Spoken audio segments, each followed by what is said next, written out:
Yeah, we definitely cook up something in the kitchen right now, but I'm loving that conversation you just had. Thank you so much for coming through the Zanele and Musha. I'm looking forward to the rest of the year. It sounds like it's going to be absolutely incredible. Everybody's going to be watching. But for right now, though, the Pantone color of the year for 2024 is Peach Fuzz. And it captures our natural desire to nurture ourselves and others.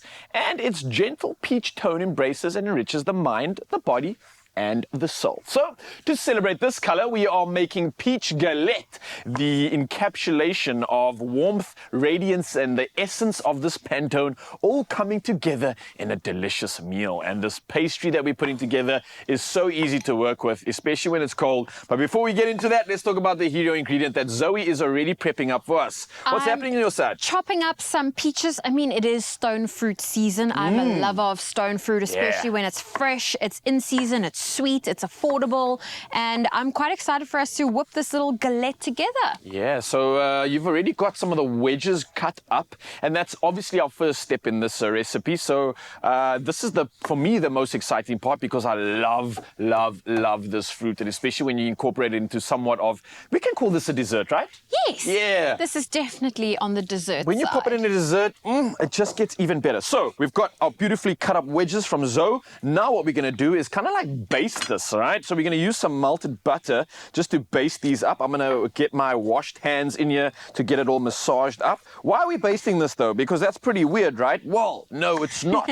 Because what is happening next is we're going to take some of this beautiful vanilla essence just to give it some flavor and add a little bit of extra for paste. you, just to make life a little exciting. Nice. And then what we're going to be doing is coating these in a weird sort of a batter, but not just any batter. We're using some brown sugar. So I'll use about half of the brown sugar, and I'm going to use my fingers just to make sure it breaks up and gets a good basting on, because if you've worked with brown sugar before, you can be aware of the fact that it does kind of clump up every now and then when it gets moist, but this one's looking good. All right, I'm happy with this. And you want it to stick to the fruit, because that's going to give it that caramelization when it goes into the oven. And we've got our puff pastry here. It is ready.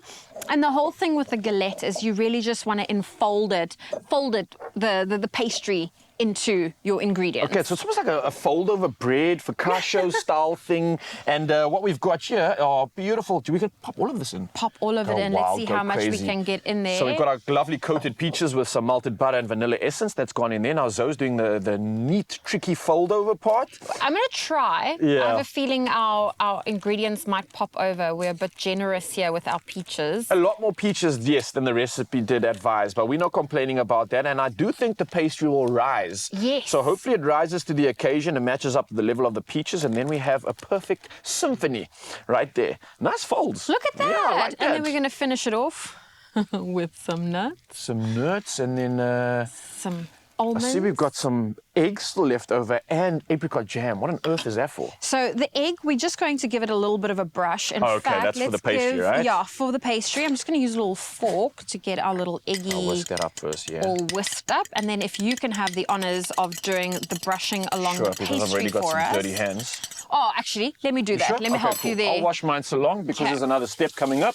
There we go. And you just give the pastry a nice little brush. Okay. And then this will go into the oven, 180 degrees, and you've got a yummy dessert. Beautiful way. And you can see with just a light little brush, that will give it that beautiful golden finish. And we've got some apricot jam here. So when it comes out nice and hot, you can actually use some of this apricot and just coat over the peaches. Oh, like a just drizzle or a coating, nice. It will give it Yeah, an yeah, additional sweetness, a beautiful finish, and that glossy look so that you are ready to serve it. You can just finish it off with a little bit of icing sugar and you're good to go. It looks like it's coming out of a restaurant. That is the quality that we came for.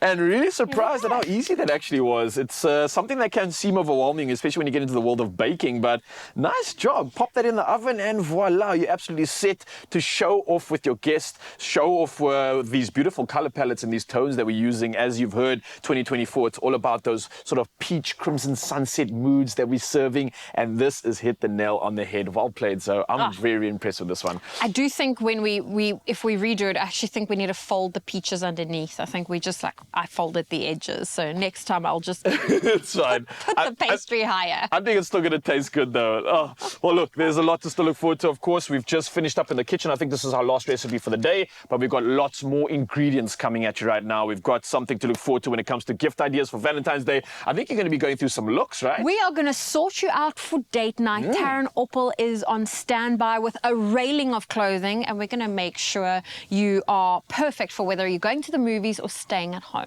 Yeah, that's a good idea. I'm still got to think of what I'm actually going to be doing for my Valentine's Day. I know how we're going to look because we're going to get sorted by the show, but what are we going to do as well? That's a conversation for another time. For now, though, let's get excited because it's time to get our best dressed Valentine's Day look sorted. We'll see you after this.